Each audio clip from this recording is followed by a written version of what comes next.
लहरों से डर कर नौका पार नहीं होती, कोशिश करने वालों की हार नहीं होती।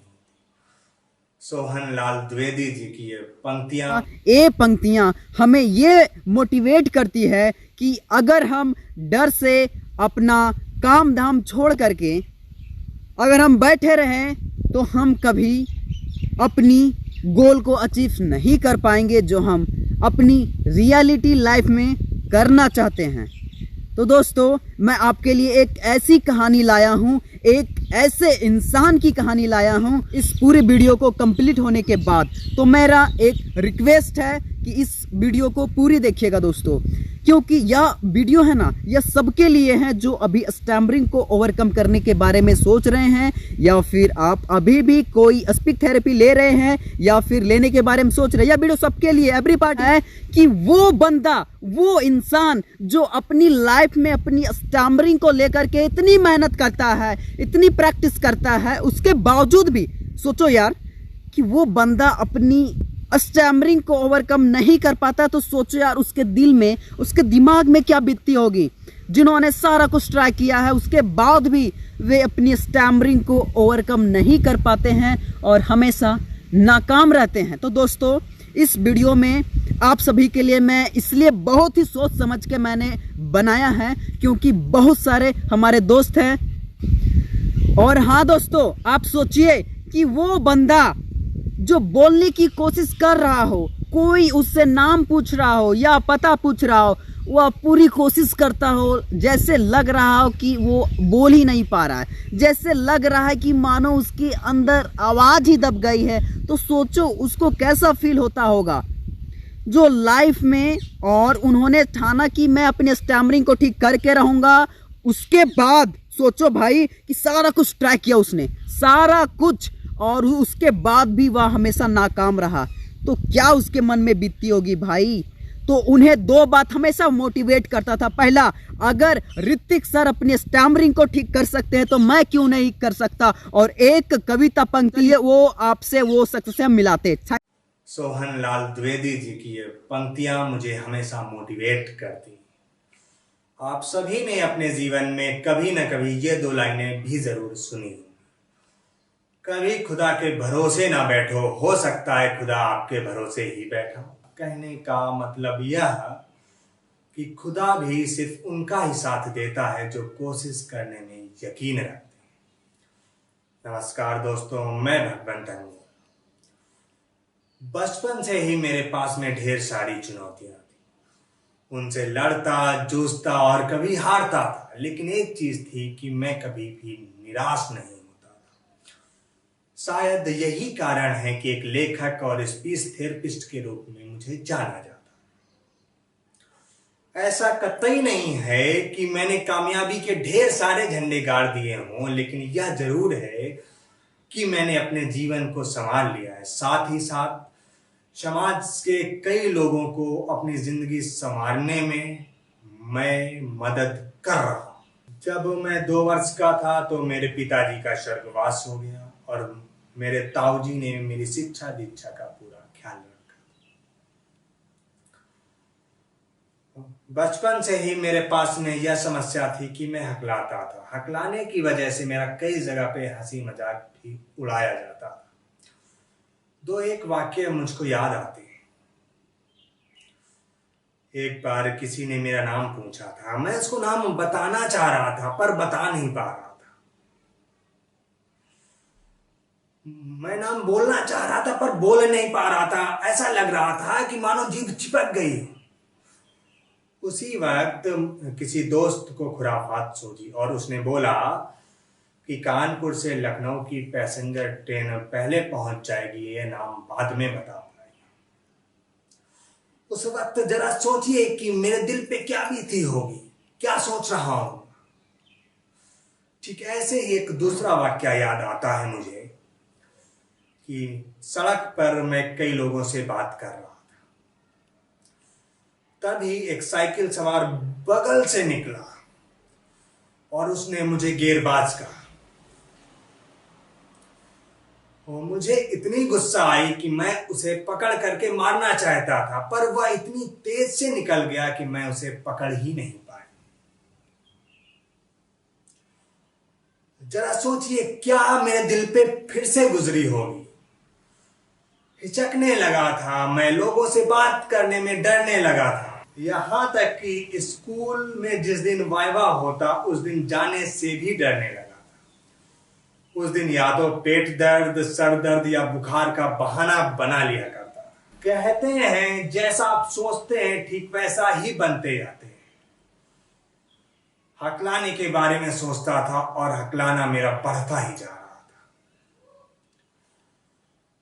मुझे याद आता है कि उस वक्त मैं बीटेक में पहुंच गया था और टीचर ने एक सवाल पूछा था। उसका सलूशन सबसे पहले मैंने निकाला था, पर इतनी हिम्मत नहीं जुटा पाया कि उसका आंसर दे दूं। थोड़ी ही देर बाद किसी दूसरे स्टूडेंट ने उसका सलूशन निकाला और उसका आंसर दे दिया। जो तारीफ मुझे मिलनी चाहिए थी वह उस लड़के को मिली थी। हकलाना सिर्फ मेरा हंसी मजाक ही नहीं उड़ा रहा था, बल्कि मेरी कामयाबी को भी पीछे धकेल रहा था। आप तो किसी लड़की से प्यार करते हो और वह सिर्फ इसलिए छोड़ करके चली जाए कि आप हकलाते, उस वक्त आप ईश्वर को दोष देंगे, स्वयं को दोष देंगे या फिर उस लड़की को दोष देंगे। हतोत्साहित रहने लगा था, यहां तक कि रातों की नींद उड़ गई थी। रातों में रोता था, यहां तक कि आत्महत्या भी कर लेना चाहता था। लेकिन दो ही चीजें थी जो मुझे मोटिवेट करती थी। पहले थी मैथिली शरण गुप्त की वह कविता, नर हो न निराश करो मन को, कुछ काम करो कुछ काम करो। दूसरे थे ऋतिक रोशन, अगर वह ठीक हो सकते हैं तो मैं भी ठीक हो सकता हूं। आखिर वह भी इंसान है, मैं भी इंसान। यही दो चीजें थी जो मुझे आत्महत्या से रोकती थी और मुझे जीने के लिए मोटिवेट करती थी। कहते हैं अगर किसी चीज को दिल से चाहते हो तो सारी कायनात तुम्हें उससे मिलाने की कोशिश में जुट जाती। ठीक उसी तरह अब तक मुझे यह बात पता चल गई थी कि हकलाना स्पीच थेरेपी के माध्यम से ठीक हो सकता है। मैंने पूरा निश्चय कर लिया था कि मुझे किसी भी तरह से हकलाना ठीक ही करना है। मुझे पता लग गया था कि अगर मेरा हकलाना ठीक नहीं हुआ तो बीटेक की डिग्री का कोई फायदा नहीं, लेकिन हकलाना ठीक हो गया तो बीटेक की डिग्री से कोई फायदा नहीं। जीवन में बहुत कुछ है कर गुजरने के लिए। तो मैं कॉलेज सेकेंड ईयर की फीस लेकर के भारत के कई बड़े स्पीच थेरेपिस्ट के पास में गया, लेकिन कामयाबी वहां भी नहीं। पर वहां से मैंने 3 बातें सीख ली थी। 3 बातें यह थी कि हकलाना 3 कारणों से होता है। पहली साइकोलॉजी, दूसरा बिना सांस के बात करना, और तीसरा तेज रफ्तार में बात करना। अब मैं इन तीनों नियमों का पालन करते हुए बोलने लगा था। जब भी कोई सब्जी वाला, ऑटो वाला या कोई भी अजनबी मुझसे बात करता तो मैं इसी स्पीच में बात करता था। जैसे कि मुझे 1 किलो टमाटर लेना है। 1 किलो टमाटर देना। जरा सोचिए, टमाटर वाला हंसता होगा, लेकिन मुझे कोई फर्क नहीं पड़ता था क्योंकि मुझे ठीक होना था। मेरे जीवन का सिर्फ एक ही उद्देश्य रह गया था कि मुझे हकलाना ठीक करना है। अगर मुझे ठीक करना है तो मुझे ही बोलना पड़ेगा, टमाटर वाले को नहीं बोलना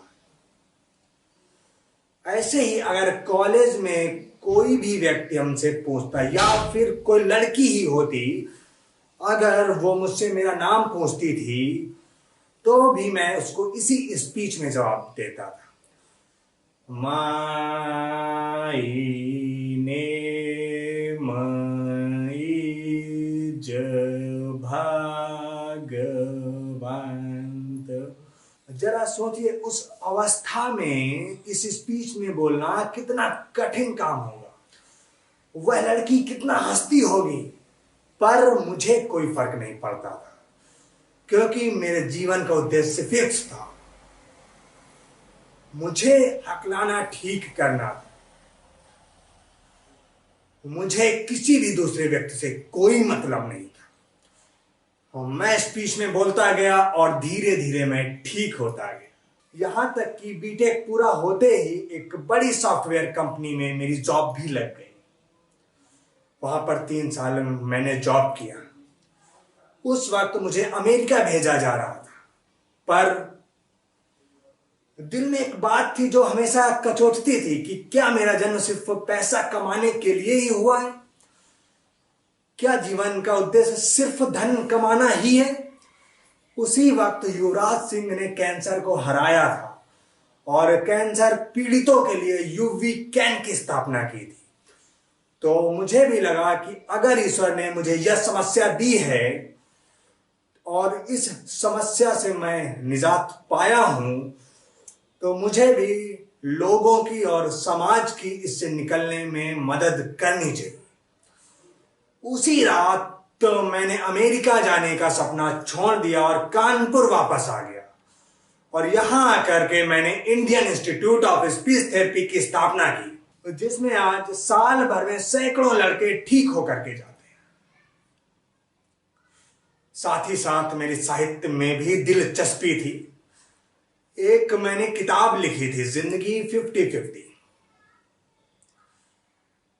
उसको लेकर के जब मैं प्रकाशकों के पास जाता तो वह मुझ पे हंसते थे। हिंदी में बेस्ट सेलर? क्या मट्ठे में से घी निकालने की कोशिश कर रहे हो?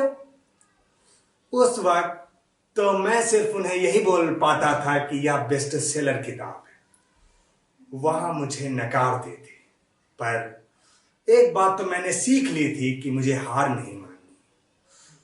अंत में राजपाल एंड सन्स जैसे प्रकाशक ने मेरी किताब छापी और जैसे ही वह किताब छपी, आते ही ट्रांसजेंडर टॉपिक पर होने के कारण हिट हो गई। दैनिक जागरण की बेस्ट सेलर सूची में कई बार शामिल हुई। यहां तक कि भारत के बड़े बड़े पुरस्कार भी इसे दिए गए। आपको जानकर के हैरानी होगी कि 28 साल की उम्र में जब मुझे पीएचडी करनी चाहिए थी, तो मेरी किताब पे सैकड़ों पीएचडी हो रही हैं। आपको यह भी जानना जरूरी है कि एक लड़का जिसने बीटेक किया है, टेक्नोलॉजी की पढ़ाई की है, अगर उसकी किताब आज हिंदी के सिलेबस में लगाई जाती है तो यह भी एक अचीवमेंट ही है। आपको यह भी जानना जरूरी है कि वह लेखक जो मट्ठे में से घी निकालने का काम कर रहा था, वह आज हिंदी के हाईली पेड युवा लेखकों में से है। अभी एक मेरी लेटेस्ट किताब आई है, बाली उमर, काफी पॉपुलर है। आज की डेट में मुझे कई बड़े लिटरेचर फेस्ट, टीवी शोज और कॉलेजेस से बुलाया जाता है और वहां जाकर के मैं अपनी किताब और सामाजिक मुद्दों पर बातचीत करता हूं। जरा सोचिए कि अगर मैं उस टमाटर वाले से बोलने में शर्मा गया होता, अगर मैं उन कॉलेज की लड़कियों से बोलने में शर्मा गया होता, तो क्या मैं आज ठीक हो पाता? क्या मैं आज टीवी शोज, कॉलेजेस में जाकर के अपनी बात रख पाता? नहीं। तो इससे एक ही बात निकल कर आती है, अपने दर्शकों से यही कहना चाहता हूं कि 2 चीजें गांठ बांध लें। पहली चीज कि समाज की फिक्र छोड़ दे। हंसता है, खेलता है, रोता है तो हम उसकी मदद करेंगे। समाज की फिक्र छोड़ दे। समाज हंसता है, क्या करता है, हमें अपना काम करना है, अपने फोकस पे ध्यान रखना है। दूसरा, असफलता सिर्फ एक विलंब है, हार नहीं। आप उसके बाद देखेंगे कि आपके घर का आंगन इतना बड़ा होगा जिसकी आपने कल्पना भी नहीं की होगी। अंत में मैं जोश टॉक का धन्यवाद देना चाहूंगा कि उन्होंने मुझे अपनी बात कहने का मौका दिया। धन्यवाद। इस वीडियो के बारे में अपनी राय नीचे कमेंट सेक्शन में हमें बताएं और अपने दोस्तों के साथ ये वीडियो शेयर करना ना भूलें।